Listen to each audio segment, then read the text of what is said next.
Astaghfirullah. Assalamualaikum warahmatullahi wabarakatuh. Alhamdulillah wassalatu wassalamu ala Rasulillah wa ala alihi wa sahbihi wa mawalah wa la hawla wa la quwata illa billahi wa ba'du.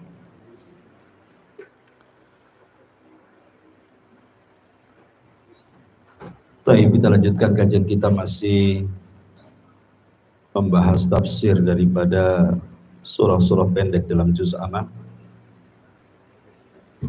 dan kita masuk pada suratul A'la.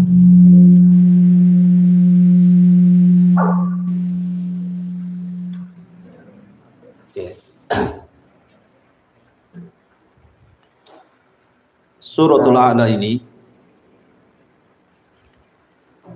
adalah surat yang paling disukai Nabi Shallallahu Alaihi Wasallam,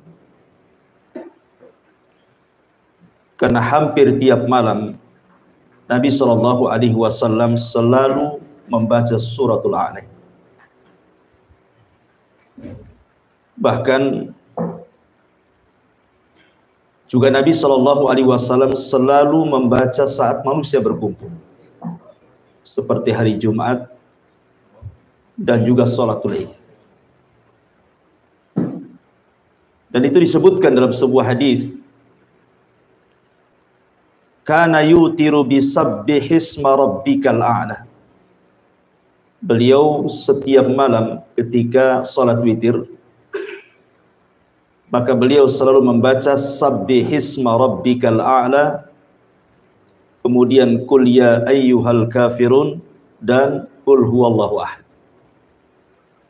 Hampir setiap malam.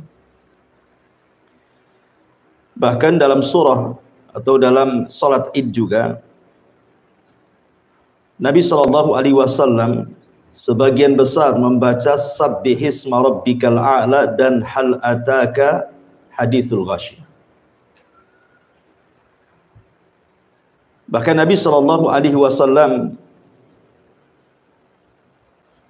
juga dibiasakan membaca setiap malam itu sebelum tidur, beliau membaca tasbih, karena permulaan surah Al-A'la ini dimulai dengan tasbih. Di sebelum tidur beliau minimalnya tasbih itu beliau merutinkan, sampai-sampai disebutkan dalam sebuah hadis, kana la yanamu hatta yaqra al-musabbihat wa yaqulu fiha ayatun khairun min alfi ayat. Terkadang beliau sebelum tidur membaca ayat-ayat yang dimulakan dengan tasbih, seperti sabbihisma rabbikal a'la, karena padanya ada ayat yang jauh lebih baik dibandingkan 1000 ayat. Bahkan Nabi Shallallahu Alaihi Wasallam juga membaca terkadang di sholat duhur, sebagaimana hadis Jabir bin Samurah radhiyallahu an, Nabi Shallallahu Alaihi Wasallam yaqra'u fi dhuhri sabbihisma rabbikal a'la, rawahu Muslim. Terkadang beliau dalam sholat duhur juga membaca sabbihisma rabbikal a'la. Hadis ini dikeluarkan Al-Imam Muslim. Bahkan Nabi SAW ketika marah kepada Mu'adz, ketika dia mengimami kaumnya membaca Al-Baqarah, kemudian ada satu jamaahnya keluar karena tidak tahan dengan lamanya Mu'adz menjadi imam. Kemudian Mu'adz menyalahkan makmumnya dan mengatakan, engkau munafik. Kemudian sampailah kabar ini kepada Nabi SAW yang dimarahi Mu'adz dan mengatakan, afattanu ya Mu'adz, apakah engkau akan membuat fitnah wahai Mu'adz? Aina kunta an sabbihisma rabbikal a'la wadduha wa idas sama'un fatar. Kenapa kau tidak membaca sabbihisma rabbikal a'la saja, ataupun wadduha, ataupun idas sama'un fatar? Menunjukkan bahwa Nabi Shallallahu Alaihi Wasallam juga menganjurkan membaca sabbihisma rabbikal a'la di salat Isya, karena Mu'adz ketika itu sholat Isya.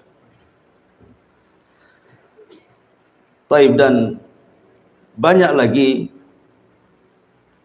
hadis-hadis seputar ini. Bahkan dalam hari Jumat juga Nabi SAW dikatakan membaca Sabbihisma rabbikal a'la dan hal ataka hadithul ghasyah yang sudah saya sebutkan. Mungkin malam ini kita akan membahas satu ayat saja, karena memang banyak pembahasannya, tentang permulaan ayat surah Al-A'la ini bercerita tentang pentingnya sebuah tasbih. Ma'asyiral muslimin yang dimuliakan Allah Subhanahu wa taala. Tasbih itu diambil dari kata-kata at-tanzih. Tasbih itu maknanya tanzih. Tanzih itu artinya membersihkan. Seolah-olah Allah mengatakan nazzih rabbaka an kulli naqsin. Bersihkan Rabbmu dari setiap kekurangan. Jadi sabbihisma rabbikal a'la artinya kita diperintahkan oleh Allah Subhanahu wa taala untuk membersihkan Rabb kita dari setiap sifat-sifat yang kurang bagi Allah Subhanahu wa taala. Makanya ada sebuah kaidah yang disebutkan para ulama, kullu sifati naqsin fil makhluqi fal khaliqu aula bitanazzuhi anha in kanat la taliqu bihi. Setiap sifat yang kurang bagi makhluk, maka bagi Khaliq Allah Subhanahu wa taala lebih utama untuk ditiadakan. Kalau bagi makhluk saja sifat itu sifat kurang, maka bagi Allah Subhanahu wa taala harus lebih dibuang lagi sifat-sifat seperti itu. Kalau seandainya sifat itu tidak layak disematkan kepada Allah Subhanahu wa taala. Kenapa? Karena tidak semua sifat yang kurang bagi makhluk itu kalau diterapkan kepada Allah ikut kurang pula. Ada sifat-sifat yang kurang bagi makhluk, tapi kalau disematkan kepada Allah justru sempurna. Contoh umpamanya, di antara sifat Allah Subhanahu wa taala al-mutakabbir. Sifat Allah itu sombong. Bagi makhluk sombong ini tidak bagus. Sifat yang kurang bagi makhluk. Dan orang pun tidak suka orang sombong itu. Justru orang itu suka dengan orang yang memiliki kebalikannya, tawadhu. Kalau orang tawadhu kan orang suka. Tapi kalau orang sombong kan nggak suka. Makanya Allah Subhanahu wa taala melarang. Tidak ada makhluk selain daripada Allah Subhanahu wa taala untuk menyombongkan diri. Wala tamshi fil ardi maraha. Janganlah kalian berjalan di muka bumi ini dengan kondisi sombong. Dan nanti pada hari kiamat orang-orang yang sombong di dunia itu akan dikecilkan badannya seperti seekor semut.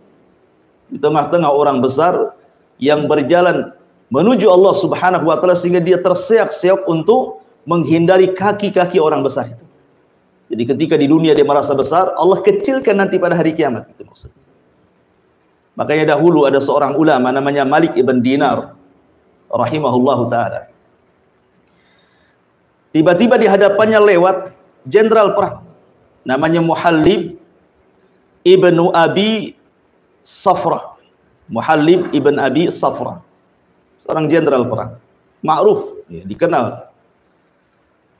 Kata Malik ibn Dinar ini, karena cara jalannya Muhallib ini seolah-olah cara jalan orang yang sombong, makanya kemudian ditegur, ma hadza inna hadza misyatu yubghiduhallah. Apa-apaan kau berjalan ini? Jalan seperti itu tidak disukai oleh Allah Subhanahu wa taala. Muhallib ini karena merasa jenderal, dia ngomong kepada Malik ibn Dinar, ala ta'rifuni? Kamu sembarang saja ngomong kepadaku seperti itu. Tidakkah kau tahu siapa aku? Nah, gitu. Dia jenderal, satu ulama pula. Maka kata Malik ibn Dinar menasihati, bahkan aku tahu siapa dirimu dengan sebenar-benar pengenalan. Kemudian kata Muhallib mengatakan, lalu siapa aku ini? Dikiranya mungkin Malik ibn Dinar akan mengatakan, ya kau seorang jenderal, kau orang yang sangat dihormati dalam pasukanmu, Ternyata bukan itu kata-kata Malik ibn Dinar. Apa kata Malik ibn Dinar? Ya, aku tahu siapa kamu. Alasta antal ladzi awwaluka nutfatan nadhirah wa akhiruka jifatan qadhirah wa antal an tahmilu adharah. Bukankah engkau yang dulu terlahir dari air mani yang sangat hina, dan kelak engkau ketika mati akan menjadi bangkai yang sangat busuk, dan sekarang engkau dalam badan membawa najis yang sangat kotor. Baru dia terdiam dan dia mengatakan, al-an araftani haqqal ma'rifah. Oh, terima kasih, kau sudah mengingatkan aku siapa aku. Dari sini menunjukkan bahwa sombong itu tidak disukai Allah. Tapi kalau Allah sombong, itu sudah wajar. Sesuatu yang kurang bagi makhluk belum tentu kurang bagi Allah kalau sifat itu diletakkan kepada Allah. Tetapi secara kaidah umum, setiap sifat yang kurang bagi makhluk kalau diterapkan kepada Allah, maka lebih kurang lagi, tidak boleh. Kecuali ada sifat-sifat yang terbalik tadi. Tapi yang jelas bahwa ketika Allah mengatakan sabbihisma rabbikal a'la, hendaklah kita mensucikan Rabbmu yang maha tinggi ini, maksudnya di sini tasbih di sinilah at-tanzih, membersihkan setiap sifat-sifat Allah ataupun perbuatan-perbuatan Allah dari sifat dan perbuatan yang tidak layak disematkan kepada Allah Subhanahu wa taala. Itulah makna tasbih. Baik, ma'asyiral muslimin yang dimuliakan Allah Subhanahu wa taala. Kalau kita bicara tentang tasbih, tasbih ini banyak sekali faedahnya. Mungkin di antara kita ada yang belum tahu tentang keajaiban tasbih. Ma'asyiral muslimin yang dimuliakan Allah Subhanahu wa taala, saya akan sebutkan beberapa keajaiban tasbih. Baru kita bentangkan soal tasbih ini lebih dalam lagi. Ma'asyiral muslimin yang dimuliakan Allah Azza wa Jalla, yang pertama, tasbih itu ucapan subhanallah yasilu ila ridha, bisa mengantarkan kepada ridha Allah Subhanahu wa taala. Jadi orang yang banyak bertasbih, maka dia akan ridha hatinya.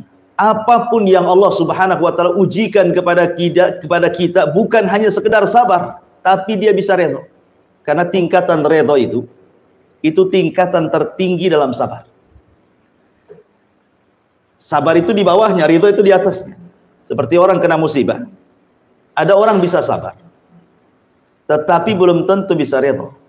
Nampaknya sabar, tapi kalau disentuh keluar semua isinya.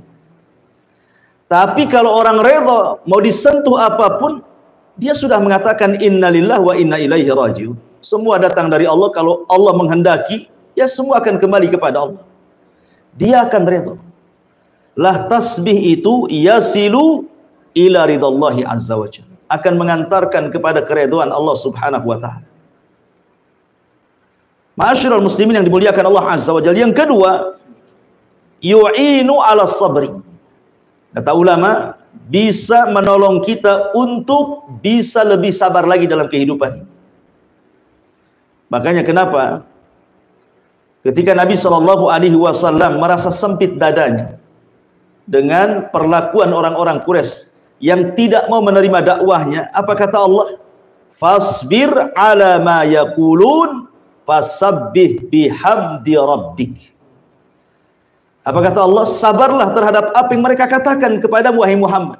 Mereka mengatakan kau gila, mereka mengatakan kau penyihir, kau penyair, dan begitu seterusnya. Sabar saja, tidak perlu menjadikan sempit dadamu. Bagaimana cara melapangkannya? Fasabbih bihamdi rabbik, bertasbihlah dengan memuji nama Rabb. Dari sini menunjukkan bahwa Allah iringkan kalimat sabar dengan tasbih, menunjukkan bahwa sabar itu bisa diraih dengan tasbih.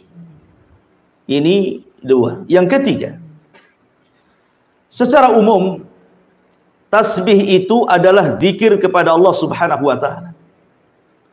Akan tetapi ma'asyiral muslimin yang dimuliakan Allah Azza wa Jalla, ternyata kalau kita melihat tentang ayat perintah tentang zikir, tasbih ini disendirikan dari zikir. Seperti Allah mengatakan, dalam surah Al-Ahzab ayat 42-43. Ya ayyuhalladzina amanu dzkurullaha dzikran katsira wasabbihuhu bukratan wa asila. Wahai orang-orang yang beriman, perbanyaklah zikir kepada Allah dan perbanyaklah tasbih di pagi dan petang hari kalian. Bukankah ucapan tasbih itu bagian daripada zikir? Kenapa dikeluarkan? Seolah-olah di sini ada penyebutan zikrul khas ba'dal 'am. Ya. Disebutkan kalimat khusus setelah menyebutkan kalimat umum, menunjukkan bahwa tasbih itu ada keistimewaan tersendiri dari seluruh zikir yang ada. Sama ketika Allah menyebutkan tentang malaikat, Allah mengatakan tanazzalul malaikatu waruh, di mana seluruh malaikat turun dan juga ruh. Ruh itu siapa? Jibril. Kan Jibril bagian daripada malaikat, kenapa disendirikan? Menunjukkan bahwa Jibril ini bukan sembarang malaikat. Makanya dari sini ketika Allah keluarkan tasbih dari zikir, padahal dia bagian daripada zikir, menunjukkan bahwa tasbih ini bukan zikir biasa. Ketika kita mengucapkan subhanallah, subhanallah, subhanallah, ini bukan zikir biasa. Ini zikir yang spesial. Kalau zikir saja Allah mengatakan ala bi dzikrillahi tatmainnul qulub, bahwa dengan zikir kepada Allah itu tenang hatinya, maka tasbih itu bukan hanya menenangkan hati, sampai kepada melembutkan hati. Jadi hati kita akan lembut lagi. Bukan hanya tenang saja, lembut hati kita. Ini diantara faedah yang ketiga.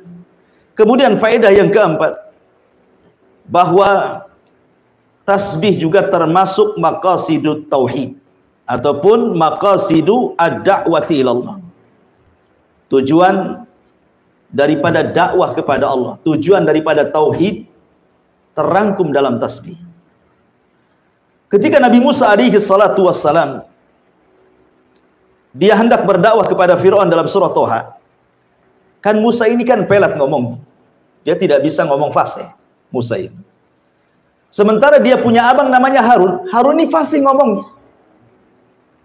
Sehingga kemudian Musa meminta kepada Allah untuk dijadikan Harun itu wazirnya, teman dia dalam berdakwah. Bagaimanapun kalau berdakwah berdua kan lebih ringan. Karena apalagi Harun punya keistimewaan memiliki lidah yang fasih.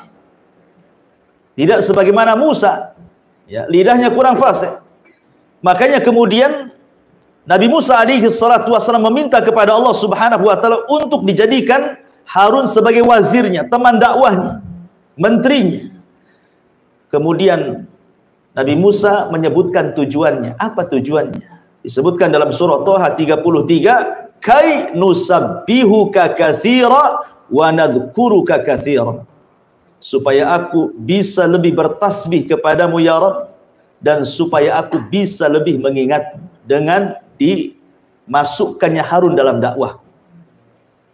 Menunjukkan bahwa alasan Musa itu supaya ketika dia menggabungkan Harun kepada dakwahnya akan lebih bisa menyukseskan dakwahnya, sehingga dia bisa banyak bertasbih kembali kepada Allah dan banyak mengingat Allah Subhanahu wa taala. Maka dari sini kata para ulama, tasbih itu termasuk maqasid at-tauhid. Kemudian yang nomor 5, tasbih ini ikhwan adalah salah satu zikir yang bisa memberatkan timbangan. Dalam sebuah hadis Nabi sallallahu alaihi wasallam bersabda, kalimatani khafifatani ala lisani thaqilatani fil mizani habibatani ala rahman subhanallah wa bihamdihi subhanallahil azim. Kata Nabi SAW, 2 kalimat yang ringan di lisan, 2 kalimat yang ringan di lisan tapi berat dalam timbangan. Bukan hanya itu saja, dicintai Ar-Rahman Allah Subhanahu wa taala. Kemudian Rasul mengatakan, bacalah subhanallah wa bihamdi subhanallahil azim. Dulu pernah saya ceritakan, ada seorang syekh bercerita tentang seorang kakek. Kakek ini dia orang awam, bukan ulama, bukan thalabatul ilmi, orang awam. Tapi dia rajin ke masjid untuk sholat. Jadi suatu hari Tiba-tiba setelah sholat wajib, dia mendekati imam. Kemudian mengatakan, ya imam, ajarkan kepadaku satu ajaran yang diajarkan Nabi kepada kita, biar aku bisa mengamalkannya. Tiba-tiba imam sholat ini kaget kan itu. Tapi dia teringat dengan hadis ini. Dia mengatakan, kalau begitu dengarkan Nabi SAW bersabda kalimatani khafifatani ala lisani thaqilatani fil mizani habibatani ala rahmani subhanallah wa bihamdihi subhanallahil azim. Langsung ditangkap hadis ini, kemudian langsung dihafal sama kakek ini. Kemudian dia pulang. Subhanallah. Dia hanya menghafal satu hadis ini, tapi dia dakwahkan, dia amalkan, dan dia dakwahkan hadis ini kepada semua manusia yang dijumpai dia. Datang ke kondangan kawin, dia ngomong di hadapan orang, hei, Nabi bersabda, ada dua kalimat yang ringan di lisan, berat dalam timbangan, dicintai Ar-Rahman, katakan subhanallah wa bihamdihi subhanallahil azim. Masuk ke pasar, dia ceramah di hadapan orang-orang pasar, hei orang pasar, ada dua kalimat ringan di lisan, berat dalam timbangan, dicintai Ar-Rahman, katakan subhanallah wa bihamdihi subhanallahil azim.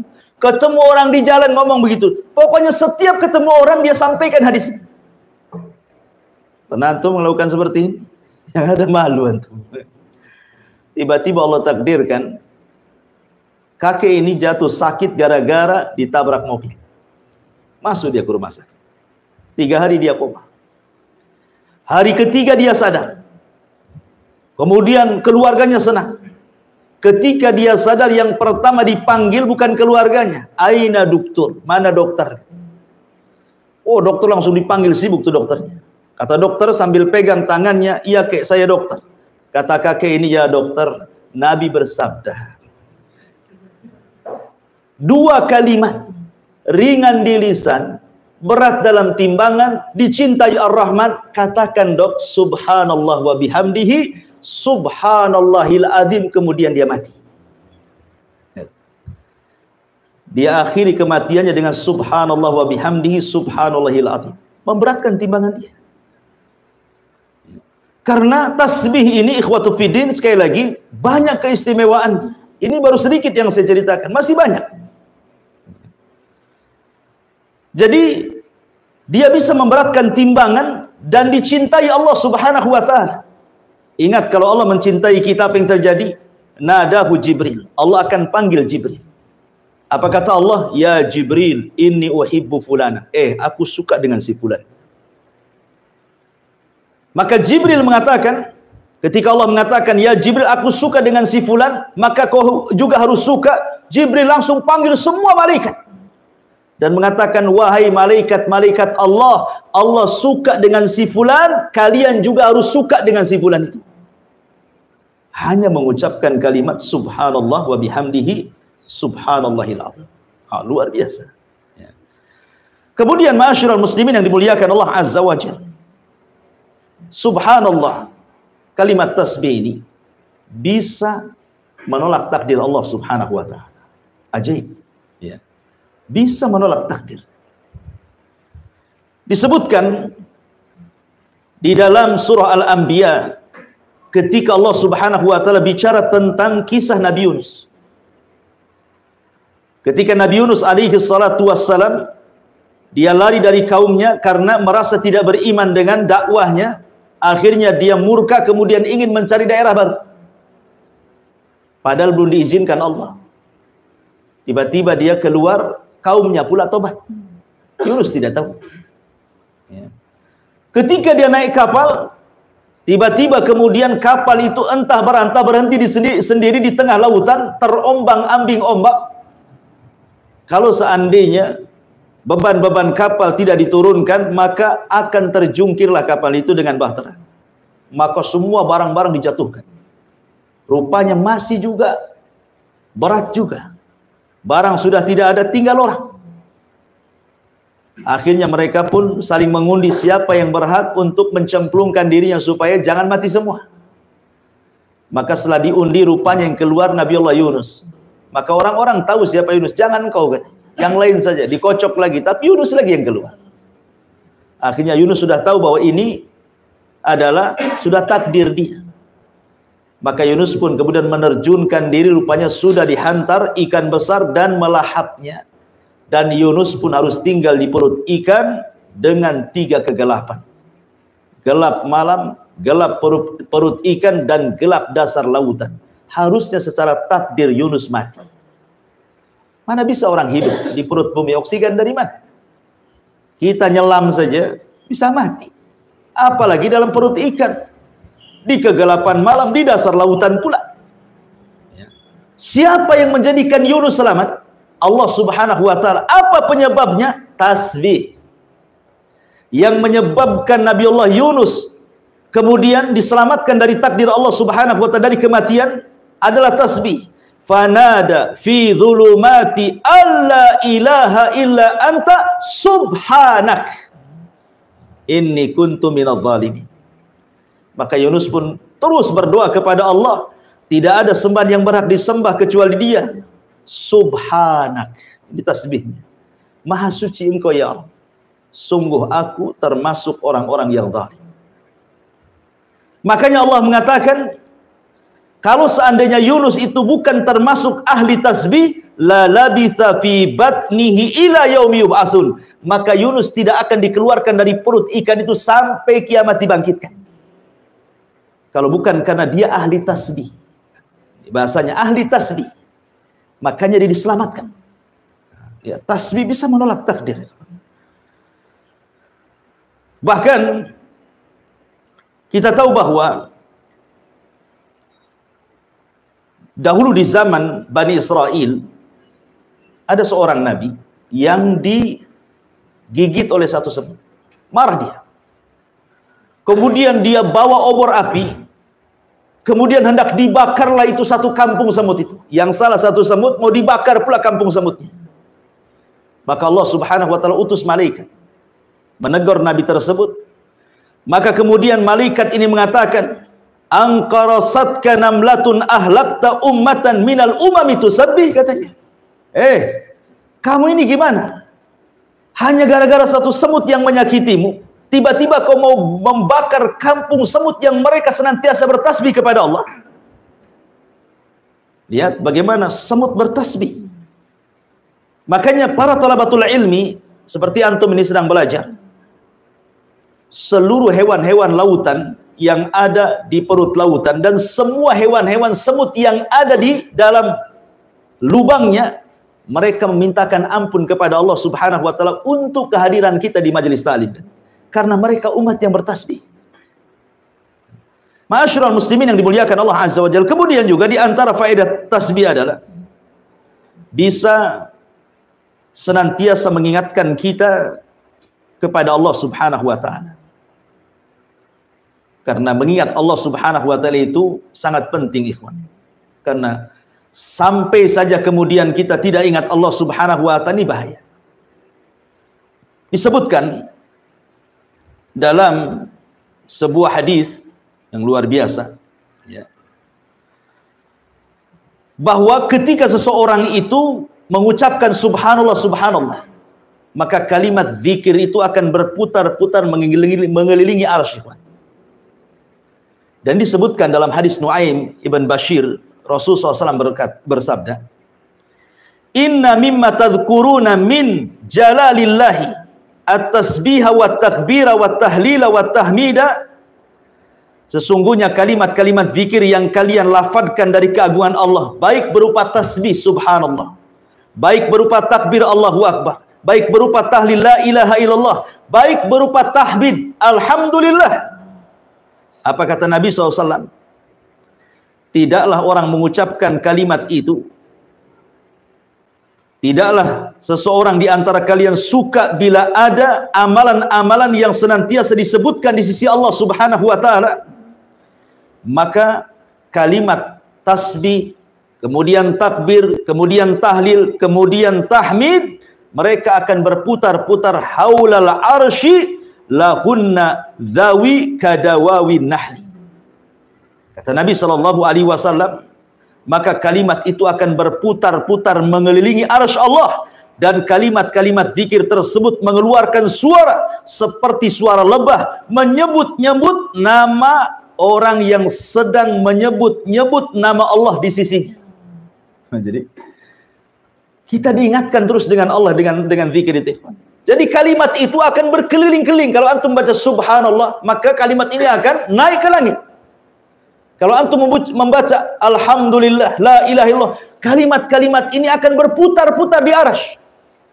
Kemudian akan menyebut-nyebut nama orang yang sedang berzikir di hadapan Allah, mengingatkan kita kepada Allah.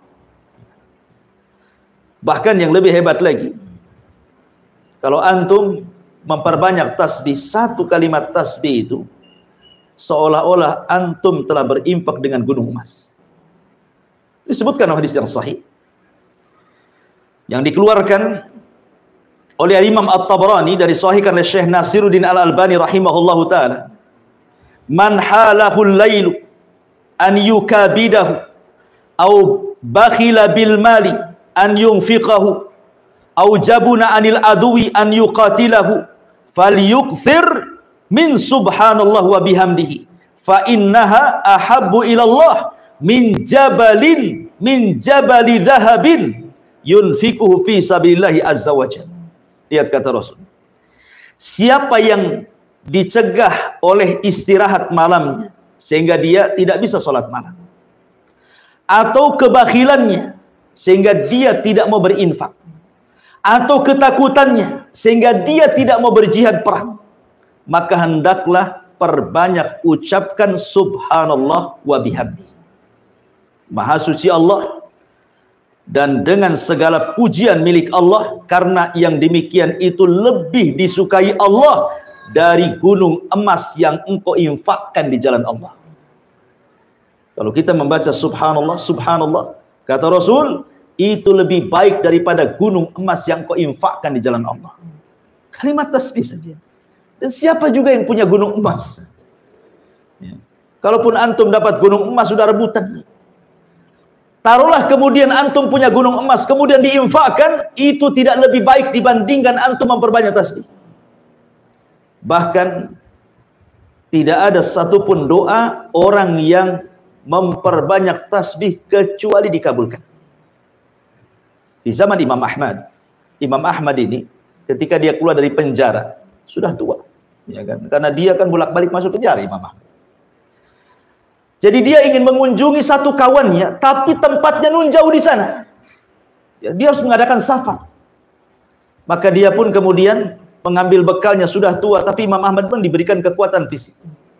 Walaupun sudah tua itu diberikan kekuatan fisik. Dia berjalan, ingin berkunjung kepada temannya. Dan ingat, itu sebuah amal soleh. Kalau antum berkunjung kepada kawan, tidak ada niat kecuali silaturahim. Bukan karena bisnis, bukan karena ingin pinjam uang apalagi. Enggak. Ya betul-betul kita ingin berkunjung lillah. Maka 70.000 malaikat akan mengiringi antum dari belakang. Makanya Imam Ahmad ini ingin mengunjungi saudaranya, kawannya, lillahi ta'ala karena Allah. Allah takdirkan di tengah jalan, dia pun kemudian kemalaman. Dia harus menginap. Terpaksalah dia mencari masjid untuk menginap kan itu. Penginapan zaman dulu ya masjid, mau kemana? Rupanya ada teras masjid, dia tidur di situ. Rupanya penjaga masjid ini mencurigai. Imam Ahmad itu imam dunia terkenal, tapi terkenal karyanya. Terkadang karyanya dikenal, orangnya tidak tahu. Sehingga dikira itu bukan siapa-siapa, sama takmir masjid, jadi usir. Tidak boleh tidur di situ. Terpaksalah Imam Ahmad mencari pohon, kemudian tidur di bawah pohon. Rupanya depan masjid itu ada khobbaz. Khobbaz itu artinya tukang roti, penjual roti. Anak muda. Jadi kasihan kok ada kakek-kakek di situ tidur di bawah pohon, ditawarkanlah bagaimana kalau dia nginap di rumahnya. Diajaklah Imam Ahmad dengan senang hati, udah tua. Kemudian dia melihat khobbaz itu, tukang roti itu. Imam Ahmad takjub, kenapa? Sambil kerja itu, lisannya tidak pernah berhenti untuk mengucapkan subhanallah, astagfirullah, subhanallah, astagfirullah. Pokoknya tasbih dan istighfar itu tidak lepas dari lisannya. Kita saja kalau kita zikir terus-terusan kan capek juga kan itu. Antum baca subhanallah, subhanallah, berapa jam antum sanggup? lidah pun dah kering. Pasti ada berhentinya kan? Ini tidak. Mulai dari kerja sampai subuh, lisannya terus ngomong. Imam Ahmad nih heran. Kok bisa dia berzikir seperti itu? Sampai tidak tidur Imam Ahmad itu karena takjub dengan anak muda itu. Akhirnya ditanyalah sama Imam Ahmad itu. Bagaimana engkau bisa melakukan itu? Apa kata anak muda ini? Karena sudah terbiasa wahai Imam. Setiap hari aku sudah melakukan seperti ini. Jadi zikir itu sudah jadi kebiasaan dia. Orang kalau sudah biasa kan nggak akan capek kan itu. Udah biasa dia mengucapkan subhanallah, astagfirullah, subhanallah. Udah biasa. Imam Ahmad mengatakan, anak muda kan tidak tahu kalau itu Imam Ahmad. Imam Ahmad mengatakan, apa barokah zikir dengan memperbanyak tasbih dan istighfar itu? Apa manfaatnya? Maka anak muda ini mengatakan, demi Allah, tidaklah aku berdoa kepada Allah Subhanahu wa taala kecuali diijabah, kecuali satu doa yang belum diijabah. Semua doa yang kupanjatkan semua dikabulkan Allah kecuali satu, katanya. Imam Ahmad heran. Apa yang satu itu? Maka anak muda ini mengatakan begini, wahai fulan, wahai bapak tua, sesungguhnya aku sangat mencintai seorang alim min ulama'i dunia. Dia sedang dipenjara sekarang. Aku sangat takjub dengan karya-karyanya.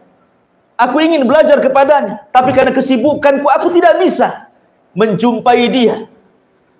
Jadi Imam Ahmad heran, siapa orang yang kau jadikan panutan itu sehingga kau menjadi ahli ibadah seperti ini kan? Anak muda ini mengatakan namanya Ahmad ibn Hanbal. Rupanya di situ Imam Ahmad. Kata Imam, demi Allah, doamu sudah dikabulkan Allah Subhanahu wa taala. Aku adalah Ahmad ibn Hanbal. Itulah buah barokahnya dengan memperbanyak zikir kepada Allah kan.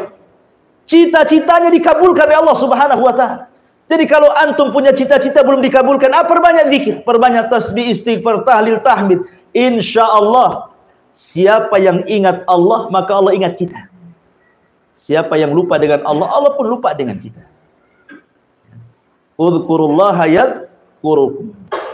Ingatlah Allah, Allah ingat kalian.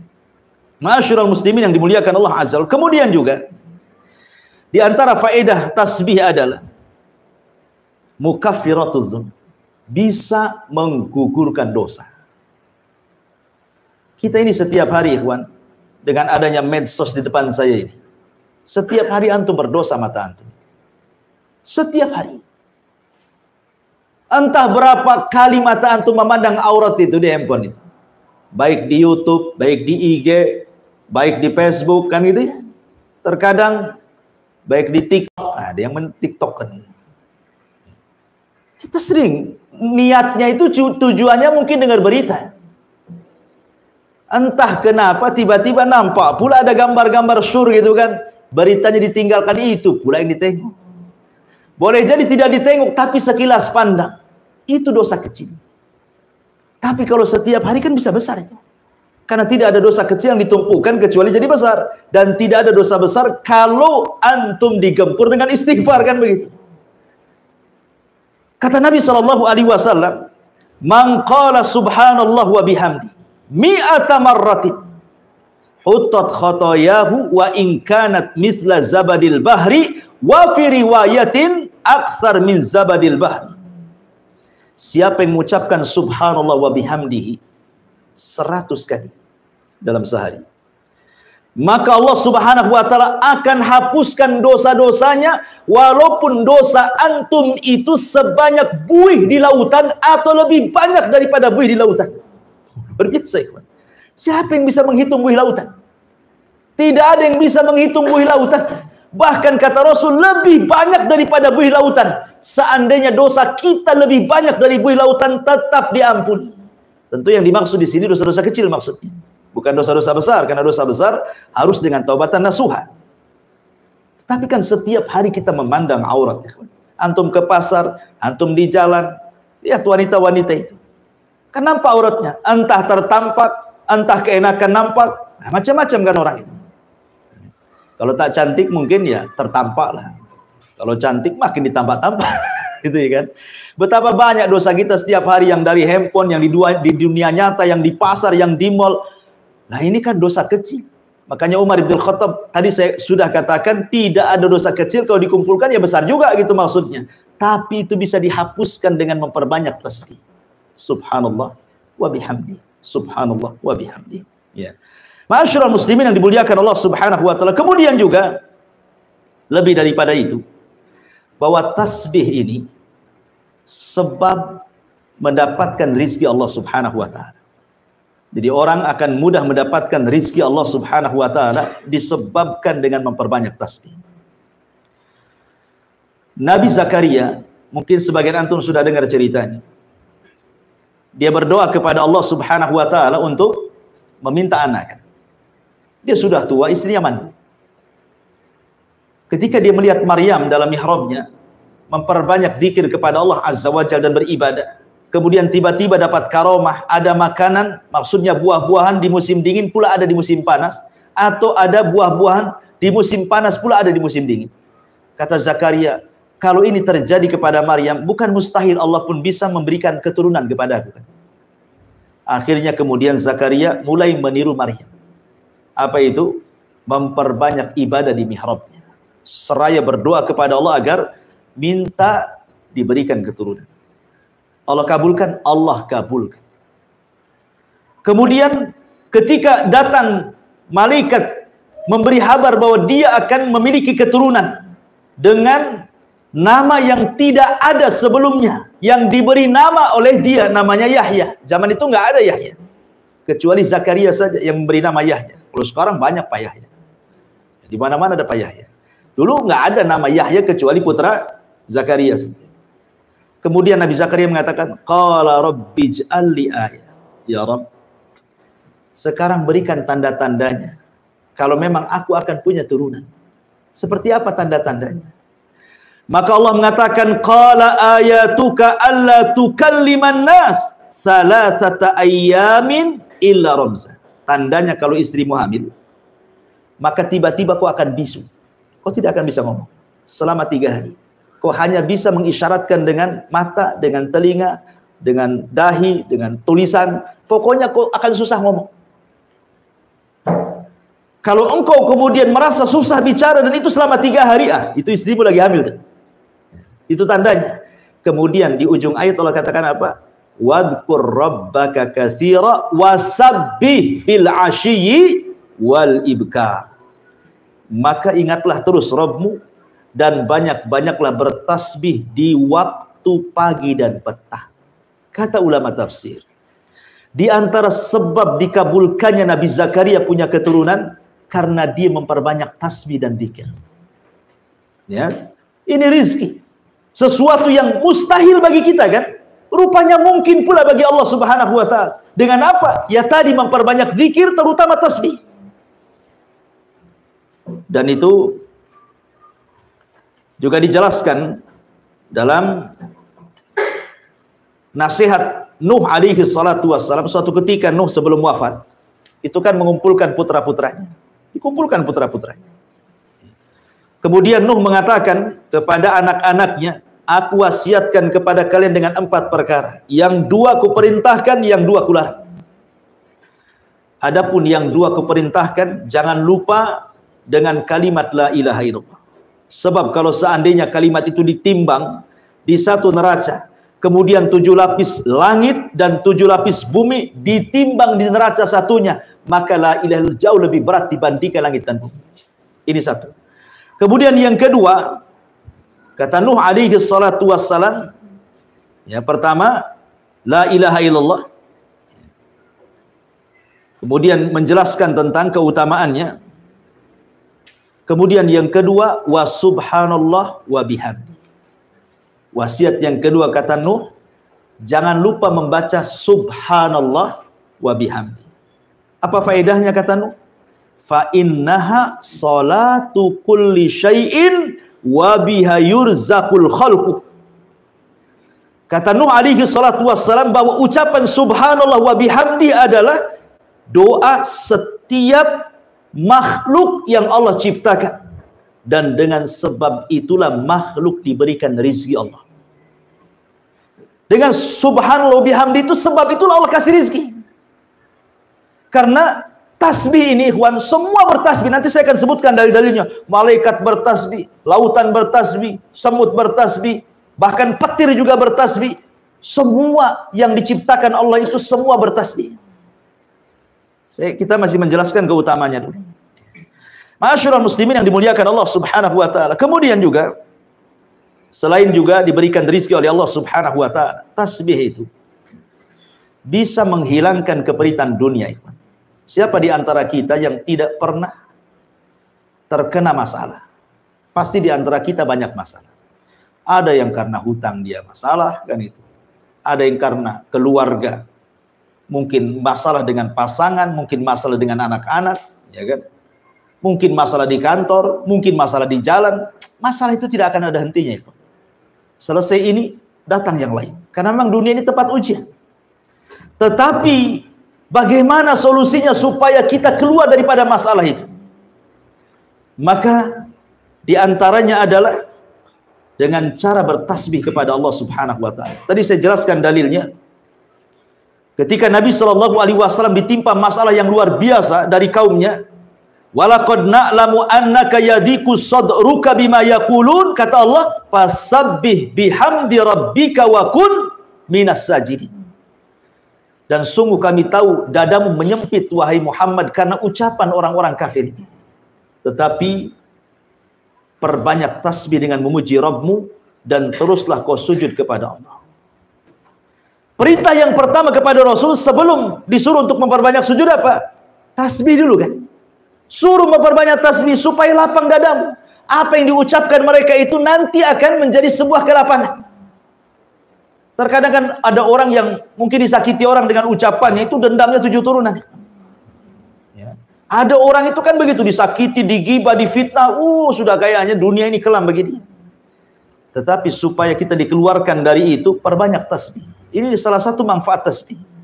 Makanya kata Abdurrahman As-Sa'di dalam kitabnya Tafsir As-Sa'di, ketika beliau memberikan catatan kepada ayat ini, apa kata beliau? Akthir min dzikrillah wa tasbihihi wa tahmidihi was salati fa inna dzalika yuwassi'u sadra. Perbanyak oleh kamu zikir kepada Allah, kemudian bertasbih, bertahmid dan salat, dan itu bisa melapangkan dada kita. Ma'asyiral muslimin yang dimuliakan Allah Azza wa Jalla. Kemudian juga tasbih ini adalah ucapan yang paling dicintai Allah Subhanahu wa taala. Tasbih ini adalah ucapan yang paling dicintai Allah Subhanahu wa taala. Disebutkan dalam hadis Abi Dzar radhiyallahu anhu. Nabi SAW pernah ditanya, ayyul kalami afdal? Rasul, kalimat yang paling afdal itu apa? Yang diucapkan manusia. Maka Nabi SAW mengatakan, inna ahabbal kalam ilallah subhanallah wa bihamdi.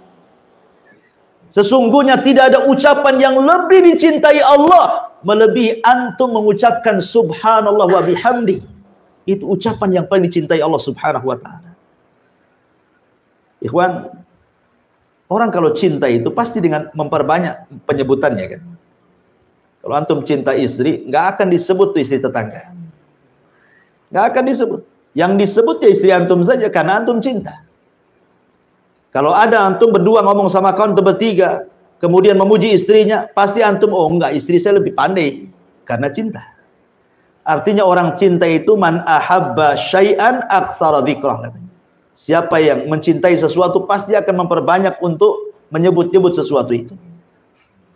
Karena di mata orang yang sedang jatuh cinta tidak ada orang lain kecuali dia. Ingat kisah Laila Majnun? Ya kan? Yang sudah saya ceritakan. Jadi ada seorang wanita namanya Laila, wanita cantik, jatuh cinta dengan si Majnun. Majnun ini namanya Majnun, gila. Saking cintanya jadi gila. Ya. Dia hendak melamar, ditolak, diusir. Akhirnya dia pergi ke hutan. Sampai di hutan kelaparan. Kemudian dia berburu kijang menjangan. Dipanah sama dia. Kemudian kena pula kakinya, robohlah kijang itu. Kemudian didekati. Ketika mau diambil pisau dan mau digorok, ditatap pula mata kijang itu. Kata dia, subhanallah, mata Kijang kok sama dengan mata Laila, katanya. Dilepas Kijang itu. Itulah makanya Majnun itu. Lihat, orang cinta itu bisa jadi gila, lapar padahal dia. Bisa loh dilepas. Makanya sejak itulah dia disebut Majnun. Makanya ada Laila Majnun. Itulah Majnun, gila itu. Ya, udah lapar-lapar, kena pula dilepas gara-gara mata Kijangnya mirip dengan mata Laila. Itulah orang cinta kayak gitu, ikhwan. Mabok dia. Ma'asyiral muslimin yang dimuliakan Allah Azza wa Jalla. Jadi kalau orang cinta dengan Allah, maka perbanyak zikir dengan Allah. Dan tidak ada kalimat yang paling dicintai Allah kecuali subhanallah wa bihamdi, kata Rasulullah. Inna ahabbal kalam ilallahi subhanallah wa bihamdi, kata Rasulullah. Sesungguhnya tidak ada kalimat yang paling dicintai Allah kecuali subhanallah wa bihamdi. Ma'asyiral muslimin yang dimuliakan Allah Subhanahu wa taala. Kemudian juga di antara keistimewaan tasbih adalah tasbih ini adalah kalimat yang khairun minad dunya wa ma fiha. Seandainya dunia yang banyak macam-macamnya ini, ada rumahnya, ada gedungnya, ada tanahnya, ada perhiasannya, itu dibandingkan dengan tasbih, maka dunia itu tidak ada apa-apanya. Nabi SAW mengatakan dalam sebuah hadis yang diriwayatkan oleh Abi Hurairah radhiyallahu anhu dari Nabi SAW, seandainya la an aqula subhanallah wa bihamdi, seandainya aku mengucapkan subhanallah walhamdulillah wala ilaha illallah Allahu akbar, kata Rasul, seandainya aku katakan subhanallah walhamdulillah wala ilaha illallah Allahu akbar, ahabbu ilayya mimma tala'at alaihi syamsu, lebih baik bagiku dibandingkan cahaya matahari. Cahaya matahari ini cahaya yang bisa mengelilingi bumi, kawan. Kalau tidak ada matahari, apa gunanya dunia? Gelap, ya kan? Untuk apa dunia itu? PLN mana yang bisa kemudian menerangi bumi 24 jam kalau tidak ada matahari? Artinya di sini kinayah bahwa ucapan tasbih itu lebih baik dibandingkan dunia dan isinya. Karena Rasul mengibaratkan lebih baik dibandingkan matahari terbit dari mulai terbit sampai terbenam. Kemudian juga di antara keutamaan tasbih adalah tasbih itu simatu ahlil iman. Itu ciri orang yang beriman kepada Allah Subhanahu wa taala, sebagaimana disebutkan dalam surah Nur ayat 36-37. Fi buyutin adinallah an turfa wa yudhkar fiha ismuhu yusabbihu lahu fiha bil ghudwi wal asar. Di rumah-rumah yang Allah izinkan untuk diangkat, maksudnya di masjid-masjid, diizinkan oleh Allah untuk diangkat namanya, kemudian disebut-sebut namanya dengan cara zikir, yusabbihu lahu fiha bil ghudwi wal asr. Maka orang-orang yang beriman senantiasa mereka bertasbih di pagi dan petang hari mereka. Menunjukkan bahwa tasbih, orang yang mempunyai tasbih itu bagian daripada simatu ahlil iman, ciri orang yang beriman kepada Allah Azza wa Jalla. Ma'asyiral muslimin yang dimuliakan Allah Azza wa Jalla, termasuk juga di antara keutamaannya adalah kasbu hasanatin katsiratin fi awqatin yasiratin. Membaca subhanallah bihamdihi ini sama dengan antum berniaga, modalnya kecil tapi untungnya besar. Modalnya mungkin 100.000, untungnya pula 100 juta. Enak gak tuh? Enak lah. Untuk bisnis modalnya cuma 100.000, untungnya pula 100 juta. Mana ada perniagaan yang seuntung ini? Lihat kata Nabi SAW dari hadis Sa'd bin Abi Waqqas radhiyallahu anhu. Kami duduk-duduk bersama Nabi SAW. Apa kata Rasul? Ayak jazu ahadukum an yaksiba kulla yaumin alfa hasanah. Lemahkah kalian dalam setiap hari kalian mendapatkan 1000 kebaikan? Sahabat berpikir, macam mana 1000 kebaikan? Kalau sholat 1000 kali sholat, siapa yang tahan? Kalau puasa 1000 hari, ini kan hitungannya 1 hari. Puasa macam mana puasa? Ya harus 1000 kali puasa kan gitu ya. Jadi pandangan para sahabat seolah-olah harus banyak ibadah untuk mendapatkan 1000 kebaikan itu. Kemudian sahabat ini bertanya, Bagaimana caranya? Dalam satu hari kita mendapatkan 1000 kebaikan itu. Maka Nabi SAW mengatakan, yusabbih mi'ata tasbihatin fayuktab lahu alfa hasanah. Cukup engkau bertasbih 100 kali, maka dicatat di sisi Allah 1000 kebaikan. Bayangkan bandingannya. Kita cuma 100 kali, tapi balasannya 1000. Ibaratnya saya contohkan tadi, antum modalnya 100.000, dapatnya pula juta-juta kan begitu. Ini menunjukkan juga keutamaan apa? Membaca subhanallah wa bihamdihi, tasbih kepada Allah. Dan yang terakhir, bahwa kalau ingin menanam tanaman di sorga, kita ingin nanam sekarang ya di sorga, apa bisa-bisa. Dengan cara apa? Kata Nabi SAW, man qala subhanallah wa bihamdi ghurisat lahu bihi nakhlatun fil jannah. Barang siapa yang mengucap 1 kali saja subhanallah wa bihamdi, itu antum sudah menanam 1 pokok kurma di sorga. Padahal pokok kurma ini antum punya 1 saja di samping rumah berbuah, viralnya luar biasa. Ya kan? Boleh jadi antum pagar, siapa yang nengok suruh bayar. Itu ya kan? Ya. Itu 1 pokok kurma berbuah lagi. Ini kurma sorga, jangan dibandingkan dengan kurma dunia. Jadi kalau kita ingin bercocok ladang di sorga itu, perbanyak zikir. Karena itu girasnya. Cara menanamnya itu dengan cara zikir. Kita akan diberikan tanaman macam-macam tuh ya, di sorga kelak, dan semua bermanfaat bagi kita. Ma'asyiral muslimin yang dimuliakan Allah Azza wa Jalla, ini di antara keutamaan tasbih. Baik. Tasbih ini juga diajarkan oleh Nabi SAW dalam beberapa tempat yang harus kita baca. Seperti contohnya dalam solat saja. Dalam iftitah solat itu ada juga lafaz yang diajarkan Nabi SAW, subhanakallahumma wa bihamdika wa tabarakasmuka wa ta'ala jadduka wa la ilaha ghairuka. Itu salah satu juga doa iftitah kan. Selain Allahumma ba'id baini wa baina khotoyaya kan. Wajjahtu wajhalil ladzi fataras samawati wal ardh, atau yang lainnya. Lah salah satunya adalah subhanakallahumma wa bihamdika wa tabarakasmuka wa ta'ala jadduka wa la ilaha ghairuka. Di sini Allah memulai, Rasul mengajarkan dengan membacakan 1 tasbih di permulaannya. Subhanakallahumma, maha suci engkau ya Allah. Kemudian juga dibaca ketika inda qiraati ayatin fiha tanzihullah. Bahkan disunahkan kalau ada orang membaca Al-Quran, umpamanya sabbihisma rabbikal a'la ini. Ya, ada orang baca di samping kita sabbihisma rabbikal a'la, maka Rasul menyunahkan apa? Subhanallah.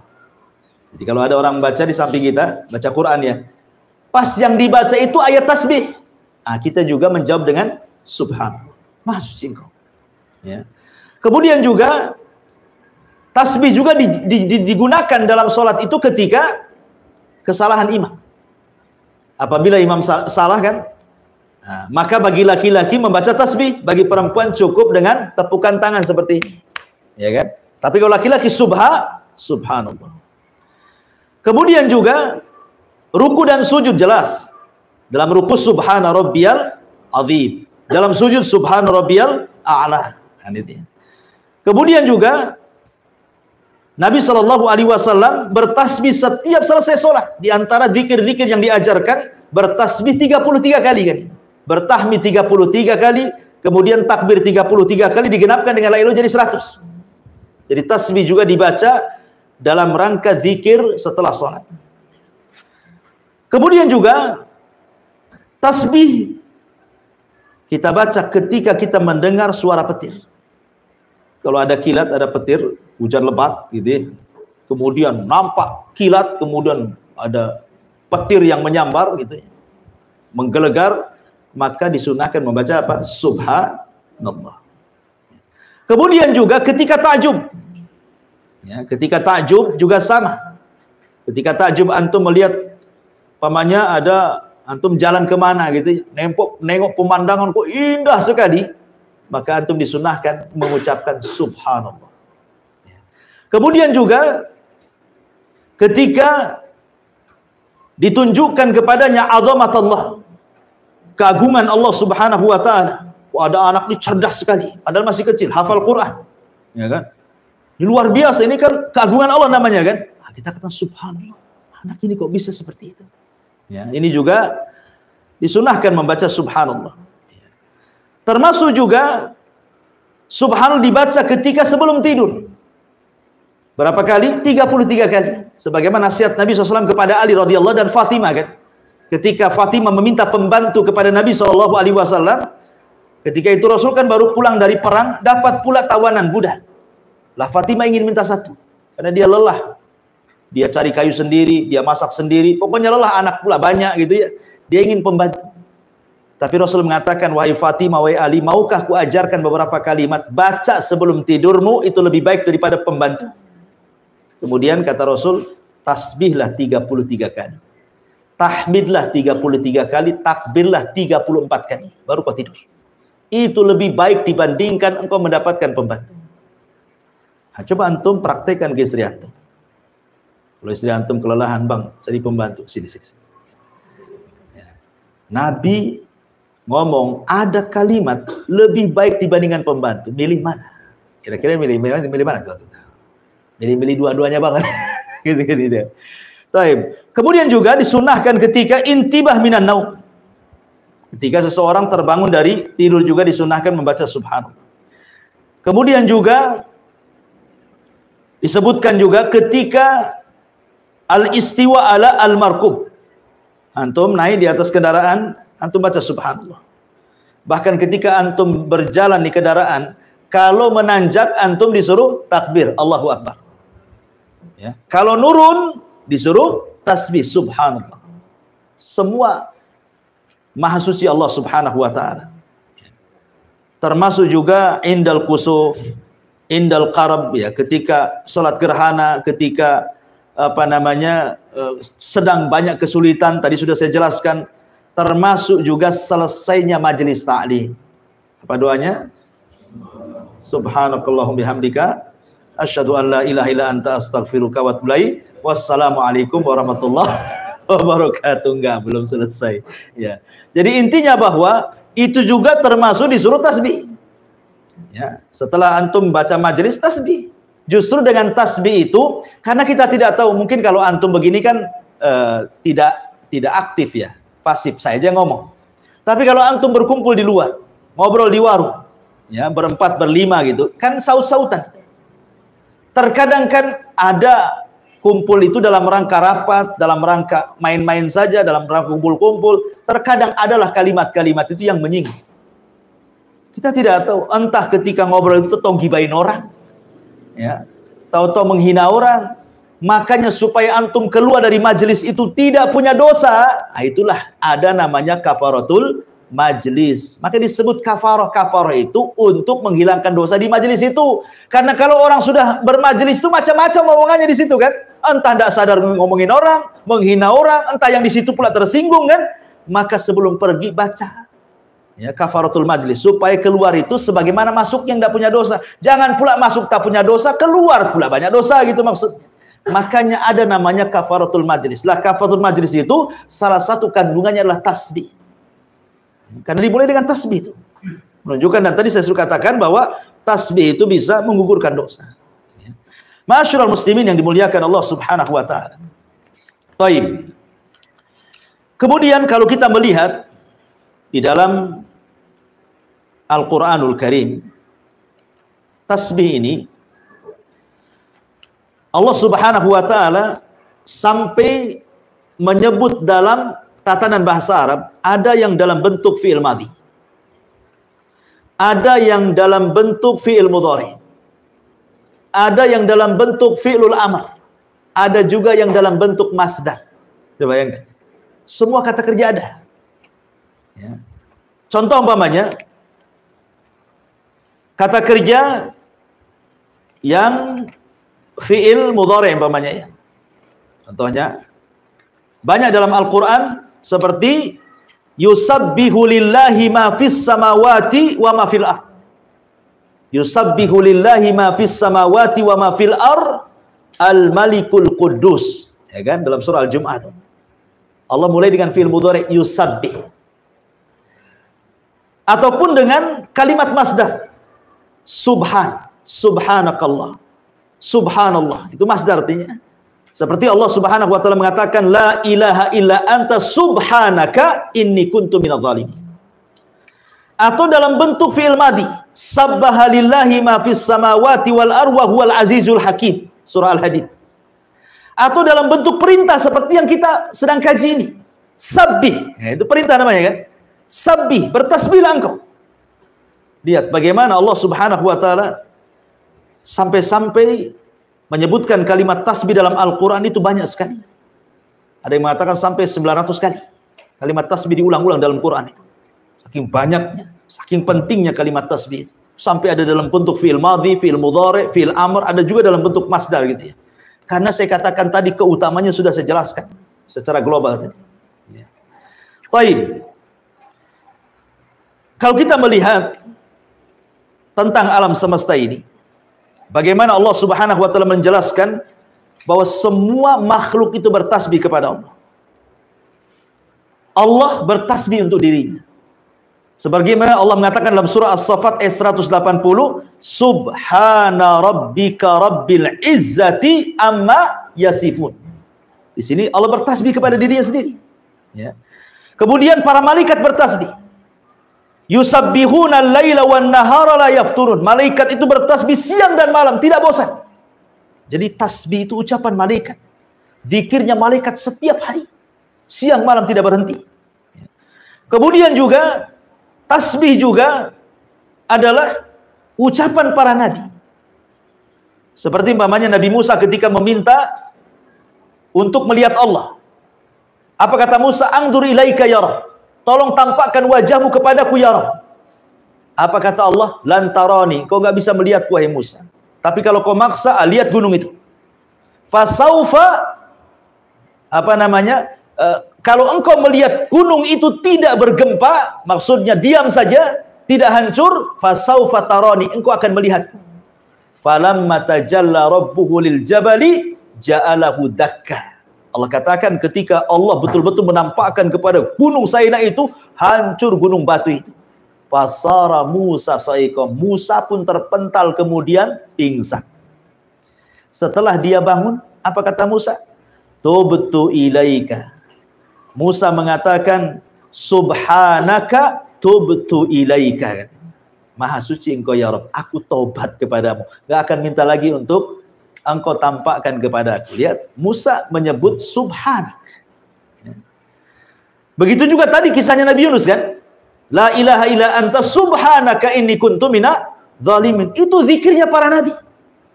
Tasbih itu zikirnya para nabi. Zikirnya para rasul. Termasuk juga gunung-gunung, termasuk juga binatang-binatang, burung-burung, semua bertasbih kepada Allah. Dan itu Allah mengatakan wasakharna ma'a Daud al-jibala yusabbihna wat-tayra. Dan kami tundukkan kepada Daud gunung-gunung yang bertasbih dan juga burung-burung yang bertasbih. Kemudian juga Allah Subhanahu wa taala menjelaskan tentang tasbihnya ar-ra'du. Petir kilat itu bertasbih. Wa yusabbihu ar-ra'du bihamdi, dan petir itu bertasbih kepada Allah dengan senantiasa memujinya. Bahkan penduduk sorga juga bertasbih. Da'wahum fiha subhanakallahumma. Ini penduduk surga mengatakan subhanakallahumma, bertasbih. Termasuk juga semua yang diciptakan Allah bertasbih. Dan itu Allah mengatakan sabbaha lillahi ma fis samawati wa ma fil ard. Semua yang ada di langit, semua yang ada di bumi bertasbih. Kalau orang senantiasa bertasbih, orang itu tidak mungkin melakukan kemaksiatan. Bumi yang kita pijak bertasbih. Kita pula di atas bumi bertasbih. Jadi kalau seandainya Allah perdengarkan nih, semua makhluk itu, ayam sedang bertasbih, kemudian kodok sedang bertasbih, kambing bertasbih, peliharaan antum lah, kucing-kucing itu bertasbih, maka antum akan dengar suara mereka membacakan subhanallah. Kalau diperdengarkan gitu. Karena secara umum Allah Subhanahu wa taala mengatakan wa im min kulli syai'in illa yusabbihuna bihamdi walakin la tafqahuna tasbihahum. Segala sesuatu itu bertasbih, tapi kau tak paham tasbih mereka, kata Allah. Jadi semua makhluk ini bertasbih, menunjukkan bahwa tasbih ini luar biasa. Baik, kita masuk pada pembahasan. Ini tadi mukadimah, ikhwan. Ya, tapi kamu sudah ngantuk. ini pembahasannya di sini. Ya. Jadi kalimat tasbih itu, apa yang ditasbih? Apa yang ditanzi? Apa yang dibersihkan sebenarnya? Membersihkan Allah dari apa? Sehingga demikian hebatnya kalimat tasbih itu. Apa yang dibersihkan dari Allah Subhanahu wa ta'ala? Pertama, secara bahasa, tasbih itu diambil dari as-sabhu. Sabhu itu, antum pernah dengar bahasa as-sibah. Kalau orang berenang, dalam bahasa Arab disebut sibahah namanya. Itu renang. Jadi sabhu itu artinya taharrak, gerak. Kalau disebut sabbaha fil ma, artinya dia sedang renang. Kalau sabbaha fil hawa, artinya dia sedang terbang. Kalau sabbaha fil ardi, artinya dia sedang masya, berjalan. Jadi sabbaha itu artinya gerak, bergerak. Ketika lisan kita bergerak-gerak dan isinya adalah tanzihulillah, berusaha membersihkan Allah dari setiap sifat-sifat yang kurang, berarti kita sedang bertasbih. Ya, menggerakkan kalimat subhanallah, subhanallah, subhanallah, begitu maksudnya. Dan membersihkan Allah itu dari 4 perkara. Kenapa kita harus bertasbih? Karena ada 4 perkara yang harus kita bersihkan dari Allah. Pertama, membersihkan zatnya. Kita bersihkan Allah secara zatnya dari setiap sifat yang tidak layak untuk disematkan kepada Allah. Dari setiap sifat yang tidak layak disematkan kepada Allah, maka kita bersihkan. Ya, ini satu. Yang kedua, kita bersihkan secara baik secara zatnya, yaitu zatnya ya. Kemudian yang kedua sifatnya. Kemudian yang ketiga nama-namanya. Dari apa?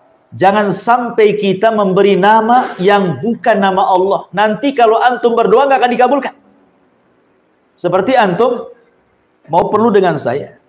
Nama saya kan Abu Humairah. Antum panggil pula Abu Hurairah. Abu Hurairah, saya nggak akan nengok. Nama saya bukan Abu Hurairah, nama saya Abu Humairah. Kan itu. Itu manusia kalau dipanggil bukan namanya aja nggak nengok tuh. Sekarang antum manggil-manggil Allah, antum salah manggil, maka ini akan bermasalah. Karena nama-nama Allah itu tauqifiyah, ikhwan, terima jadi. Nama Allah itu sudah baku. Yang 99 nama itu sudah baku. Bukan berarti kemudian cuma 99 nama. Ini yang kita ketahui 99 nama itu. Nama Allah itu banyak, hanya Allah yang tahu. Tetapi nama Allah itu baku sifatnya. Tidak bisa dirubah. Ya. Tidak bisa dirubah. Sehingga ketika baku dan tidak bisa dirubah, berarti jangan salah sebut, gitu maksudnya. Kalau antum salah sebut, nanti salah manggil. Kalau antum salah manggil, nggak akan dikabulkan doanya. Maka bersihkan nama-nama Allah dari salah sebut dari namanya. Makanya penting itu menghafal Asmaul Husna itu, supaya jangan salah sebut, ya kan? Kemudian yang keempat, kita bersihkan dari perbuatannya. Berarti ada 4. Kita membersihkan Allah dari zatnya. Jangan sampai disamakan dengan berhala-berhala selain daripada Allah. Yang kita lihat berhala-berhala selain daripada Allah itu karena mereka bisa dilihat, akhirnya bisa berkomentar kan. Ada orang nih nyembah berhala dari batu bapaknya, kemudian dipahat. Karena nampak oleh kita, terkadang adalah komentar dari kita itu, matanya agak ini, kok ini pahatannya kurang bagus. Mesti kan ada kritikan kan. Kalau nampak kan, wujud berhalanya itu nampak, pasti banyak kritikan. Lah Allah itu tidak bisa dilihat, makanya tidak bisa dikritik. Gimana cara mengkritiknya? Barang itu, kalau kita mau mensifati itu ada 3 caranya. 1, antum pernah lihat, umpamanya ini botol, ya. Oh ini botol. Ana katakan, antum tahu nggak botol itu seperti apa? Karena antum pernah melihat, oh tahu botol kayak gini. Karena pernah melihat. Ya. Atau ada kembarannya. Ini ada kembarannya nih. Ya. Memang yang aslinya saya tidak tahu, tapi KW-nya saya pernah lihat. Nah, mungkin bentuknya kurang lebih. Atau tidak pernah melihat, tidak ada KW-nya, tapi dapat kabar dari orang yang pernah melihat. Sekarang kita terapkan dengan Allah, ya kan? Siapa yang pernah melihat Allah? Tidak ada. Berarti tidak bisa kita terima. Kemudian, ada nggak orang yang pernah melihat kembarannya Allah? Mustahil Allah punya kembaran. Bagaimana caranya? Paling tinggi yang ketiga, kita mengenal Allah dari orang yang Allah utus sebagai nabinya, yang diberitahu tentang sifat dan nama-namanya. Rasulullah. Hanya itulah kabar tentang Allah dari Rasulullah. Makanya ketika kita bicara tentang nama dan sifat bagi Allah, tetapkan nama itu sebagaimana yang Allah tetapkan dalam Al-Quran, atau sebagaimana yang Rasul tetapkan dalam hadis. Begitu juga sifat-sifatnya, dengan tidak mentasbih menyerupakan, dengan tidak mentakib membagaimanakan, dengan tidak mentaktil menghapus, dan begitu seterusnya. Itulah akidah ahli sunnah. Ya. Jadi kita bersihkan termasuk perbuatan Allah. Dan perbuatan Allah itu dua. Perbuatan Allah itu dua. Tidak lepas daripada al-fadlu dan al-adlu. Allah itu kalau berbuat sesuatu kepada hambanya, imma al-fadlu, imma al-adlu. Apa itu fadlu? Apa itu al-adlu? Kalau dia bermuamalah dengan orang-orang kafir, maka Allah bermuamalah dengan cara al-adlu, keadilan. Kalau dia bermuamalah dengan orang-orang yang beriman, maka Allah akan bermuamalah dengan cara al-fadlu. Fadlu itu dengan cara Allah lebihkan dengan rahmatnya. Makanya ketika orang-orang kafir, kenapa Allah ciptakan surga? Kenapa Allah ciptakan neraka? Allah ciptakan neraka karena al-adlu, keadilannya. Allah ciptakan surga karena al-fadlu, karunianya. Ketika Allah masukkan orang ke surga, berarti karena keutamaan dan rahmatnya. Ketika Allah masukkan orang ke neraka, itu bukan karena kezalimannya, tapi karena keadilannya. Nah, bisa dipahami, ya. Jadi perbuatan Allah tidak lepas daripada dua. Lain dengan perbuatan hamba. Perbuatan hamba tidak lepas daripada tiga. Pertama, zalim. Hamba itu zalim, tidak pernah adil, ya. Dan ini kebanyakan orang zalim. Kemudian yang kedua, adil, dan ini sangat sedikit. Kemudian yang ketiga, di atasnya adil lagi, yang disebut dengan al-fadl tadi, dan itu sangat sedikit, ya. Tapi Allah cuma dua ketika bermuamalah dengan kita. Ima bermuamalah dengan keadilannya, ima bermuamalah dengan kita dengan rahmat dan karunia-Nya, ya. Itulah Allah ciptakan surga dan neraka. Ma'asyiral muslimin yang dimuliakan Allah Subhanahu wa taala. Taib. Di sini Allah mengatakan sabbihisma rabbikal a'la. Sucikanlah nama Rabbmu al-a'la, yang maha tinggi. Al-a'la ini sifat daripada Rabb, ya. Dan kalimat Rabb sendiri itu kalimat khususiyah daripada kalimat rububiyah. Jadi kalau disebut Rabb, artinya kita bicara tentang perbuatan Allah yang khusus bagi Allah. Seperti Allah menciptakan, Allah mengatur, Allah menguasai, dan begitu seterusnya, ya. Makanya kalimat Ar-Rabb tidak boleh dipanggil kepada makhluk. Walaupun artinya Rabb itu secara bahasa adalah Sayyid, Tuan, ya kan? Seperti ataupun pemilik, seperti Abdul Muthalib pernah mengatakan kepada Abroha, adapun unta itu saya Rabbnya, Rabbul Ibil, kan itu ya. Adapun Ka'bah itu ada Rabbnya sendiri, maksudnya Allah, kan itu ya. Atau kalimat Rabb itu bisa kalimat Sayyid. Rasul mengatakan tidak boleh kita ngomong, pamannya ada budak dengan tuannya. Kemudian kita katakan kepada budaknya ini, berilah makan kepada Rabbmu. Nggak boleh. Walaupun secara bahasa itu adalah sama makna Sayyid, tapi katakanlah berilah makan kepada Sayyidmu atau kepada Maulamu, gitu ya. Jangan dikatakan Rabbmu. Nah, gitu. Karena Rabb itu khususnya bagi Allah Subhanahu wa taala, kecuali diidhafahkan. Ya, Rabbul Ibil, Rabbul Bait, dan begitu seterusnya. Itu bahasa Arabnya, ya. Kemudian al-a'la tentu yang maha tinggi. Kalimat yang maha tinggi ini, ikhwan. Dan ini kita tetapkan bahwa Allah Subhanahu wa taala itu ulu, di atas ketinggian. Lalu apa yang dimaksud ketinggian itu? Maksudnya yang pertama, Allah maha tinggi itu maha tinggi secara zat wal makanah. Secara zatnya Allah itu di atas ketinggian. Ar-Rahman alal arsis tawa. Allah itu di atas ketinggian. Yang kedua, tinggi di sini maksudnya tinggi al-qadar, kemuliaannya. Maksudnya kemuliaan ini tidak ada yang semisal dengan Allah Subhanahu wa taala. Laisa kamitsli syai'un wa huwas samiul basir. Kemudian yang ketiga, tinggi qaharnya. Apa qahar itu? Tidak ada yang dapat mengalahkan Allah. Semua bergerak dengan izin Allah. Kemudian yang terakhir, ya, tinggi nama dan sifatnya. Tidak ada yang lebih tinggi dibandingkan sifat-sifat Allah dan nama-namanya. Disinilah kemudian kita tinggikan Allah subhanahu rabbiyal a'la. Makanya kenapa ketika kita membaca a'la ini dalam posisi kita rendah. Serendah-rendahnya orang ketika sholat dalam posisi apa? Sujud. Ya. Apa yang dibaca? Tidak subhanahu rabbiyal azim, tapi subhanahu rabbiyal a'la. Bahwa kita ini rendah, Allah itu tinggi. Dalam posisi kita serendah-rendahnya dalam posisi sujud, kita katakan rabbiyal a'la. Ya. Ada orang yang mengingkari bahwa Allah itu tidak di atas. Kelompok Jahmiyah. Sampai mengganti lafaz subhana rabbiyal a'la menjadi subhana rabbiyal asfal. Saya lupa namanya. Ada yang mengatakan Jahm ibn Safwan. Jahm ibn Safwan, seorang tokoh Jahmiyah. Ketika dia sujud, dia tidak mau mengatakan subhana rabbiyal a'la. Dia ganti subhana rabbiyal asfal. A'la itu tinggi, asfal itu rendah. Maha suci Allah yang maha rendah, katanya. Allah itu tidak ada di ketinggian. Juga diganti sama dia. Itulah Jahmiyah sesat yang itu. Intinya ma'asyiral muslimin yang dimuliakan Allah Azza wa Jalla, dengan melihat mata antum sudah redup gitu kan. Nah, saya pun sudah soak suaranya. Saya kira sampai di sini satu ayat saja kita kaji tafsir di malam ini, mudah-mudahan ada manfaatnya. Akhirnya kita tutup dengan doa kafaratul majlis. Subhanakallah bihamdika asyhadu an la ilaha illa anta astaghfiruka wa atubu ilaik. Allahu ta'ala. Assalamualaikum.